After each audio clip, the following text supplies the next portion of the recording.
Hola, muy buenas noches. Bueno, y vamos a empezar este nuevo relato de Ernesto Sábato, o vamos a continuar el relato de Ernesto Sábato de Abadón, el exterminador. Pero antes me gustaría hacer un recuento de lo que hasta ahora hemos leído. Pues para empezar, escoge el título del libro de un ángel que se llama Abadón, que como dije antes, pues se quedó en la batalla pues que tuvo Lucifer. Él no participó de eso. Sin embargo, por no estar en ese momento en el cielo, se le cierran las puertas del cielo y, y tiene que sobrellevar ese castigo, aunque él no era lo que él quisiera. Eso lo enemistó mucho pues sobre todo con Lucifer. Hay una pelea entre ellos ahí. Eh, este pues es un ángel muy poderoso, muy fuerte. Luego entramos en esta vez Ernesto Sábato, como no lo había hecho de esta manera en sus otras novelas, entra no solamente como el autor, sino que también entra como personaje. Y ahí hay varias líneas que pueden ser un poquito confusas, pero eso lo hace más divertido, más entretenido, porque de alguna manera es como estar conociéndolo desde otra perspectiva. Y a mí me hace pensar si esta es una manera que él usa para poder salirse de sí mismo, o si al contrario es una manera que usa para entrar en sí mismo. Y esto es algo pues que todavía estoy por descubrir aquí, o que estamos por descubrir, porque de verdad que eso a mí me ha causado bastante intriga. Entonces, obviamente vuelve y recurre a sus antiguas novelas, trae nuevos personajes, nos enseña cómo construyó esos personajes. Por ejemplo, cuando habla de Olmos, nos dice que prácticamente fue sacado de un periódico amarillista, ¿no? De un secuestrador y todo eso, y ahí nos habla pues de un tema que es cómo él lo estuvo sacando, y de tantas maneras que lo usó, que hasta el último punto él no supo cuándo ese ya era un personaje suyo y ya no pertenecía al tipo que lo inspiró. Todas estas cosas pues son para los escritores, los que estamos aprendiendo de estos grandes autores como lo es Ernesto Sábato, herramientas y herramientas muy interesantes para que nosotros pues de alguna manera las utilicemos, ¿no? Podamos espejearnos en estas formas que él usa, y poder adentrar más en esos mundos de arriba, en esos mundos de adentro, donde está la inspiración. Bueno, entonces voy a continuar el relato. A ver, lo buscamos. Vamos en este momento en la página 49. Empiezo el relato. Quique estaba sombrío. Prohibirle hablar mal de la gente era, en opinión de Beba, como prohibir a Galileo emitir su célebre aforismo, pero la llegada de Silvina con sus compañeras de la academia lo reanimó instantáneamente cuando le dijeron que había visto al chico Molina con moto y chaqueta de cuero. Muy bien, ¿qué tanto cura con sotana? Curas con shorts, monjas en bikini, y nada de misa en latín, habiendo una lengua tan popular como el mexicano de la televisión. Les prometo que el catolicismo va a ser tan popular como la quinela, mismo en las clases desposeídas, con estos curas lenistas que en lugar de citarte a Santo Tomás se mandan frases de Marx, Aprestou. Siempre el cristianismo buscó lo popular. Y si no, chicas, piensen en el bautismo con agua, que es lo más barato. A menos que se les dé por catequizar en el Sahara, acuérdense de aquellos idiotas que inventaron el bautismo con la sangre de un toro. ¿Qué clase de culto podés propagar con semejante despilfarro, si tenés que liquidar un toro cada vez que hay que cristianar a un chico? un culto para superoligarcas romanos, pero a un tipo como a uno, ¿qué otra salida le queda que la Sacra Iglesia Apostólica Romana? Al menos es una religión de supermarket, che. Pocas soledades como la del ascensor y su espejo, pensaba Bruno. Ese silencioso pero implacable confesor, ese fugaz confesionario del mundo desacralizado, del mundo del plástico y la computadora. Lo imaginaba a ese observando su cara con despiedad sobre ella, lenta pero inexorablemente.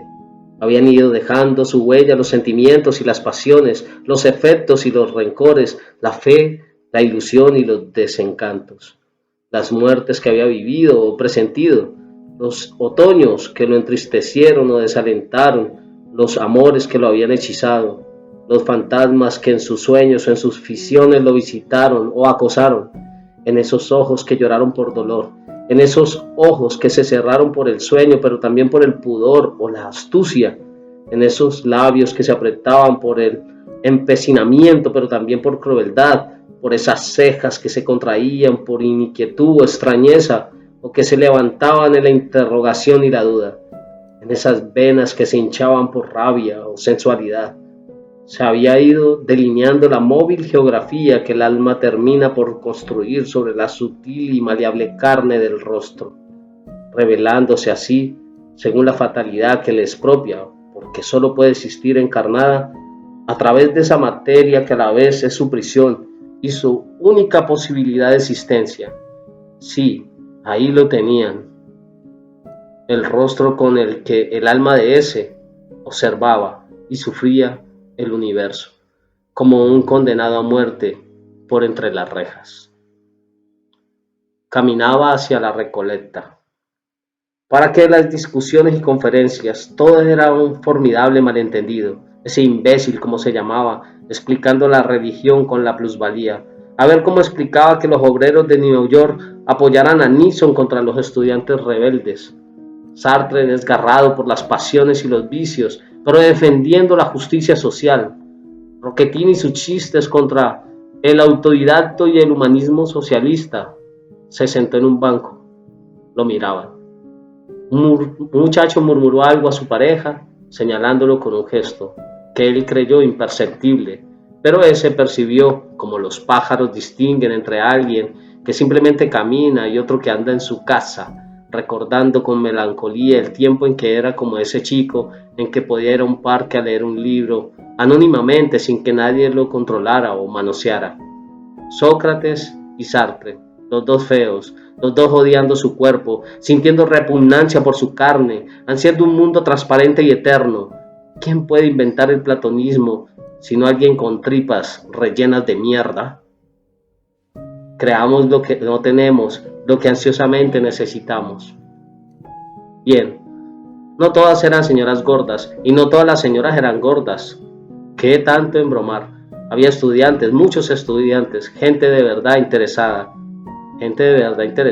vamos. Había que decidirse, encerrarse en el famoso tallercito, pero no, eso era una cobardía, una deserción ante los hijos de puta.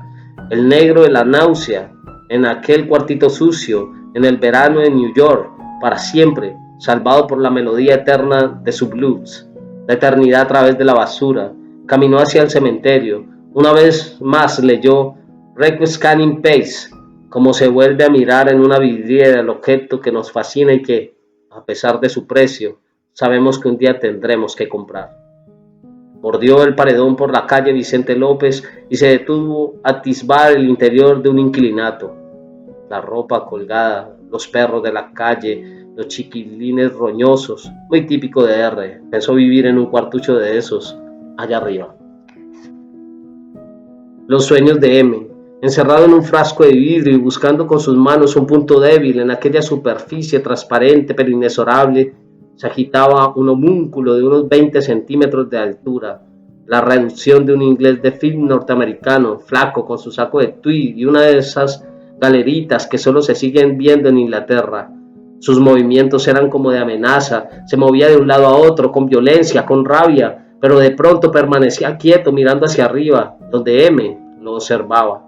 y de pronto gritó algo que naturalmente ella no pudo oír, porque todo se desenvolvía como en una película muda, pero quedó aterrada por aquel terrible grito inaludible y por su expresión. Una expresión pavorosa, explicó. ¿Qué quería decir con esa palabra? Le hizo esta pregunta como quitándole importancia al sueño, con inquietud que trató de disimular. No lo sabía, no se lo podía explicar. Lo único de que estaba segura era de su expresión pavorosa. ¿Era ese personaje de que me hablaste, Patricio? Estoy convencida, agregó. Lo siguió mirando como si esperase algo. Sí, ya me ocuparé. Pero dijo estas palabras sin convicción porque no le era posible explicarle las fuerzas que lo maniataban. Ella conocía lo más externo, calumnia, chismes, rumores equívocos, etc. Ignoraba que todo eso era promovido por una potencia sutilísima y por eso mismo más temible. Así pasaban los meses hasta que M le contó otro sueño. Ricardo debía operar a alguien. Se lo veía extendiendo en una camilla, iluminando por los proyectores el quirófano. Ricardo le quitó la manta y entonces se vio que estaba envuelto en un vendaje de momia. Hizo un corte en la polvorienta y antiquísima tela y luego en la piel apergaminada, a lo largo del pecho y del vientre, sin que saliera una sola gota de sangre. En lugar de las entrañas apareció un enorme gusano negro del tamaño de la cavidad abierta, más o menos de unos 30 centímetros de largo, que comenzó a moverse y a emitir pseudópodos, que enseguida se transformaron en nerviosísimas extremidades. En pocos segundos el gusano se metamorfoseó en un diablo negro en miniatura que saltó sobre la cara de M. M comentó que en su opinión eso tenía que ver con Patricio. Sábato se quedó mirándola, perplejo, porque conocía sus condiciones de vidente. Quedó oscuramente alterado. Estaba frente a la biela. Se sentó en un rincón apartado y empezó a hacer un censo, mientras imaginaba que lo observaban, que pretendían conocerlo. Qué verbo tan arrogante y falaz, que seguían sus vicisitudes a través de reportajes, según esa fantasía del mundo moderno por la que se cree que un hombre puede ser revelado a través de una hora de conversación mal transcripta. Y todo eso no significaba nada. Debajo, como todos, vivía la vida de los sueños, los vicios secretos que pocos o nadie sospechaban. En el subsuelo, el grotesco tumulto, el fascinero hacinamiento. Arriba se iba a la embajada de Francia, donde cortésmente se emitían y recibían las mentiras y los lugares comunes que pueden y deben decirse en una embajada, con maneras afables, con comprensión y cortesía. Y gracias y además no se estaba ingenioso y brillante, porque entonces mientras al acostarse uno se quitaba los pantalones, era inevitable recordar a Kierkegaard haciendo lo mismo y diciendo, subyugué a la concurrencia y al encontrarme solo en mi cuarto, tuve ganas de pegarme un tiro. Hasta que vio a los chicos. Un pedido de cuentas. Se había sentado en un rincón, como siempre, y desde allí observaba a los dos ocupantes de esa mesita que da sobre la avenida Quintana.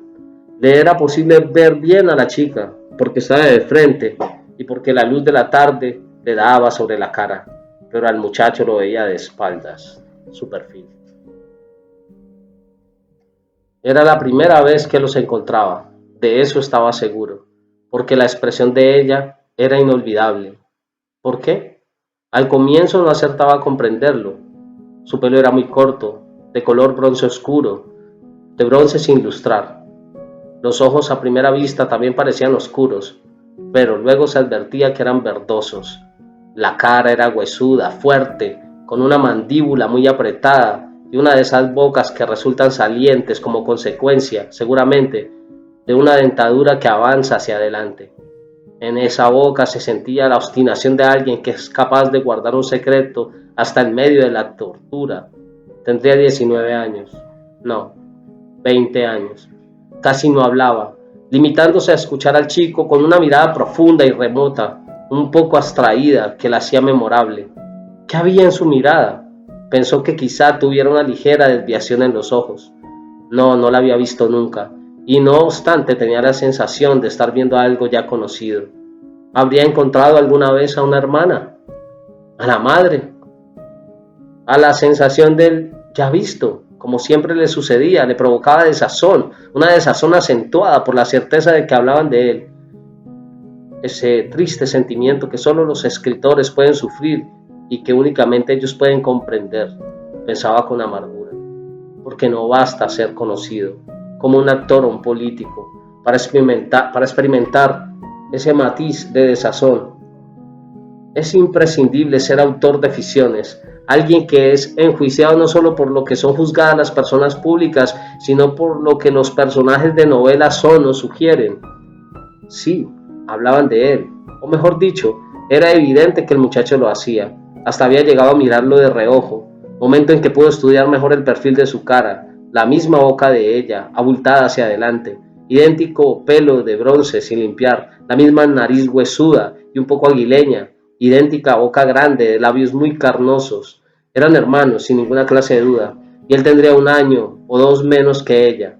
Su expresión le había resultado sarcástica y sus manos, muy huesudas y largas, se contraían con una fuerza desproporcionada. Había algo inarmónico en todo él, sus movimientos eran abruptos, repentinos y torpes. A medida que pasaba el tiempo aumentaba su desasosiego y estaba poniéndose de mal humor, cuando al menos se le aclaró uno de los enigmas. Van Gogh con la oreja cortada. Se habían interpuesto la indiferencia del sexo, la edad, la venda, el gorro de pieles, la pipa. El mismo extravío en la mirada, la misma manera abstraídamente sombría de observar la realidad. Ahora se explicaba aquella primera sensación de ojos negros que en realidad eran verdosos. El hallazgo lo sobresaltó, redoblándose su ansiedad por lo que estaban discutiendo. ¿Sentirán otros escritores lo que él experimentaba ante un desconocido que ha leído sus libros? Una mezcla de vergüenza, curiosidad y temor. A veces, como en ese momento, era un chico, un estudiante que llevaba las insignias de sus tribulaciones y amarguras, y entonces trataba de imaginarse por qué leía sus libros, qué páginas podrían ayudarlo en sus ansiedades y cuáles, por el contrario, solo servirían para intensificarlas, qué fragmentos marcaría con ferocidad o alegría, como prueba de su rencor contra el universo o como confirmación de una sospecha sobre el amor o la soledad. Pero otras veces era un hombre, un dueño de casa, una mujer de mundo. Lo que más le asombraba era esa variedad de seres que pueden leer el mismo libro, como si fueran muchos y hasta infinitos libros diferentes. Un único texto que no obstante permite innumerables interpretaciones, distintas y hasta opuestas, sobre la vida y la muerte, sobre el sentido de la existencia. Porque de otro modo resulta incomprensible que apasionase a un muchacho que piensa en la posibilidad de asaltar un banco y a un empresario que ha triunfado en los negocios. Botella al mar, se ha dicho, pero con un mensaje equívoco que puede ser interpretado de tantas maneras que difícilmente el náufrago sea localizado. Más bien una vasta posesión con su castillo bien visible, pero también complicadas dependencias para sirvientes y súbditos, en algunas de las cuales tal vez esté lo más importante.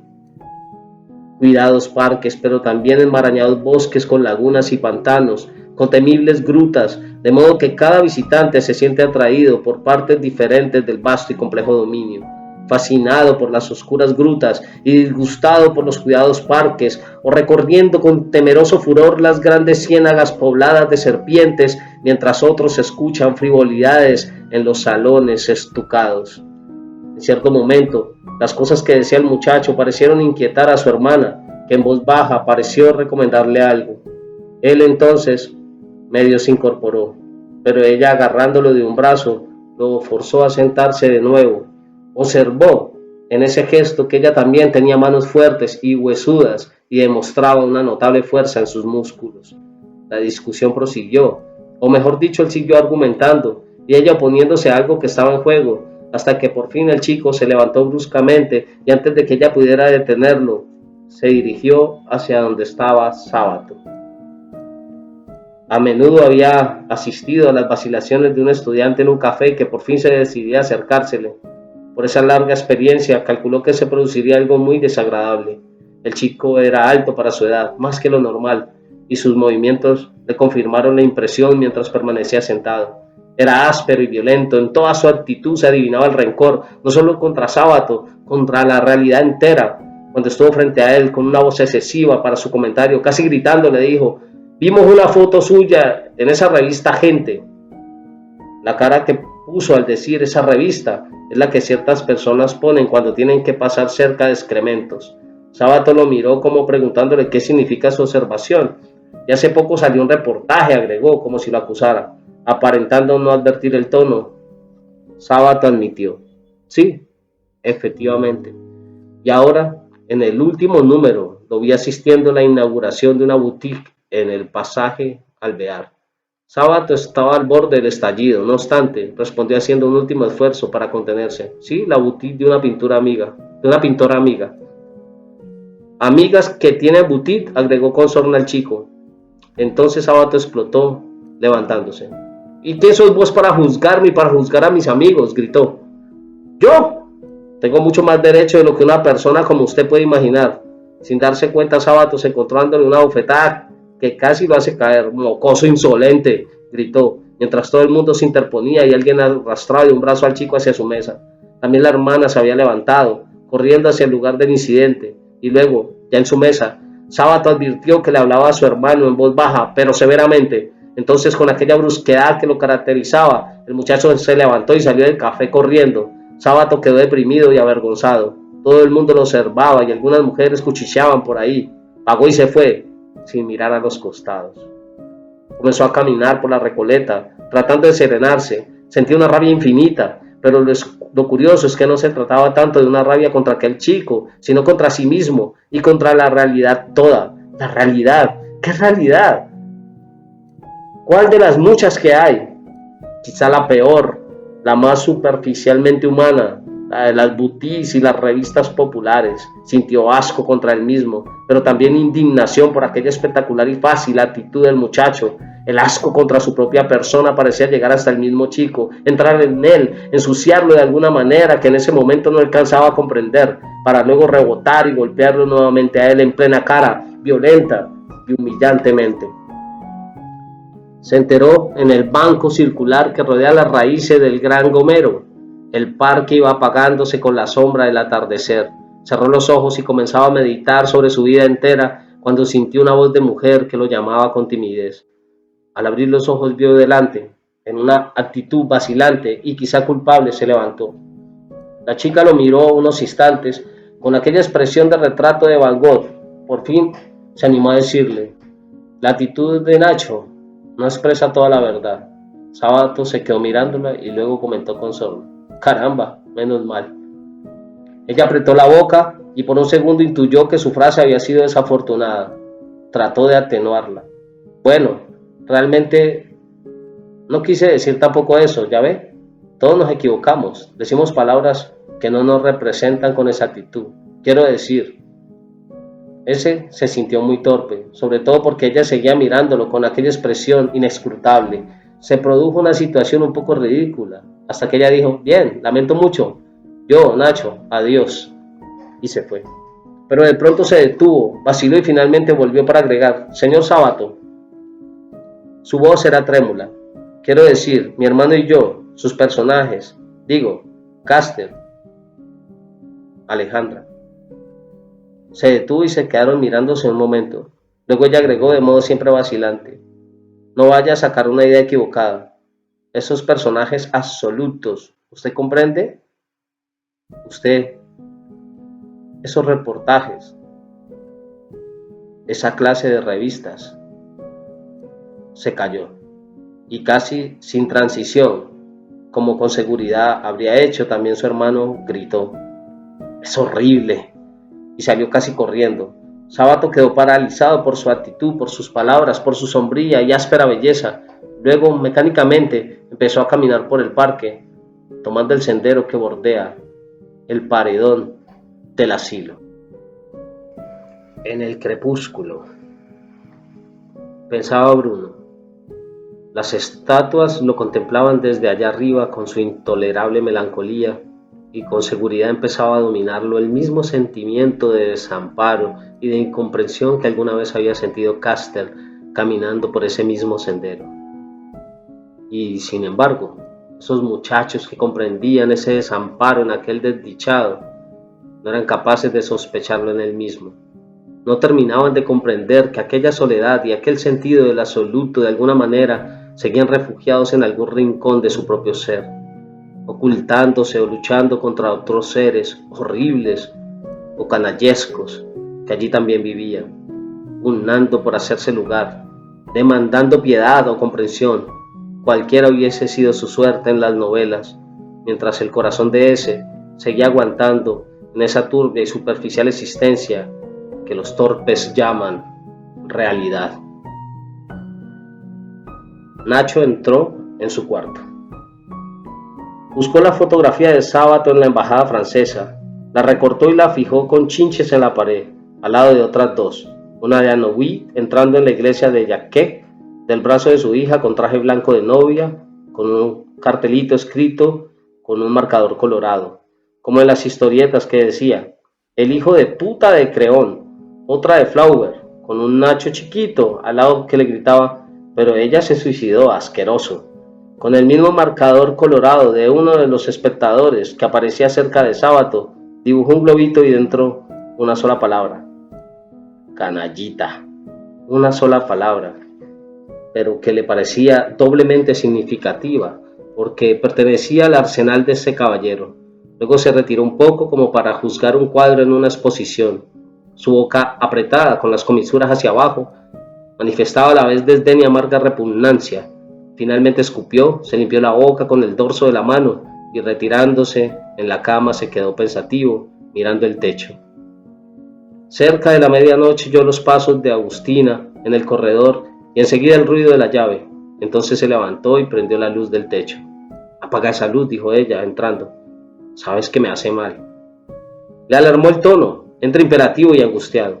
A la luz del velador no podía distinguir bien su expresión, aunque conocía aquella cara y le era posible recorrerla como una mula en la noche bordea precipicios sin caer al abismo. Vestida, Agustina se tiró en la cama, mirando a la pared. Nacho salió. Mientras caminaba trató de tranquilizarse, decidiéndose que aquella escena de la biela la habría irritado, que juzgaría grotesca y espectacular su actitud con ese tipo, que se había cubierto de ridículo y que tal vez ella se sintió abochornada. Pero se preguntó de pronto, y ese fugaz pensamiento se fue como la sospecha de un peligro en la oscuridad, si se habría sentido tan abochornada e irritada de haberse tratado de otro individuo. Caminó mucho tiempo por las calles apenas iluminadas que bordean la vía y luego volvió lejos de haberlo tranquilizado. El análisis de algunos detalles había terminado por desasosegarlo, sobre todo una palabra que ella dijo, que ella exclamó, en aquel tiempo en que leían juntos su novela. Cuando entró en el departamento, advirtió que Agustina se había dormido sin apagar la luz del velador y vestida tal como estaba al llegar, pero ahora estaba vuelta hacia la lámpara. Se sentó en el suelo, cerca de ella, y la observó. Su sueño era inquieto y de pronto murmuró algo frunciendo el ceño, mientras parecía tener dificultades para respirar. Con cuidado, con fervor y con miedo a lo desconocido. Nacho acercó su mano a la cara y con la punta de sus dedos acarició sus grandes labios carnosos. Ella tuvo un ligero estremecimiento, volvió a murmurar algo, luego se dio vuelta hacia la pared y prosiguió solitario viaje nocturno. Quería besarla, pero ¿a quién besaría? Su cuerpo estaba en esos momentos abandonado por su alma. ¿Hacia qué remotos territorios? Oh Electra, dijo, no te olvida ni Apolo, rey de Crisia, fértil en rebaños, ni el negro monarca del oscuro Aqueronte. Bueno, creo que ya podemos dejarlo por ahí, porque que sigue un capítulo largo, esto largo. Bueno, está muy interesante, la verdad, me ha parecido muy interesante y ante la antesala de este video, bueno, eso es una redundancia, pero en la antesala de este video pues había dicho que Sábato se estaba metiendo pues en las profundidades pues de esos mundos de arriba donde recogemos la inspiración los escritores y pues muchas veces hace alusiones a eso, ¿no? Hasta dice pues, hasta dice ahí, ¿será que esto es solamente cosas de autores? Solo un autor puede de alguna manera vérselas cara a cara con todas estas realidades, estar en estos lugares como donde están todos y al mismo tiempo que en ese mismo lugar solo esté él mismo. solo estén sus miedos, sus dolores, sus apegos, sus pecados, toda su verdad. Y al fin después no puede reconocer de manera muy acertada qué es real y qué no. Bueno, muy buenas noches. Gracias nuevamente a todo aquel que se conecte a este canal para seguir esta lectura y las que vamos a seguir teniendo. Este es apenas el primer texto, pero se vienen muchos más, porque para mí es una forma muy agradable de leer. Gracias a todos, que tengan bonito camino.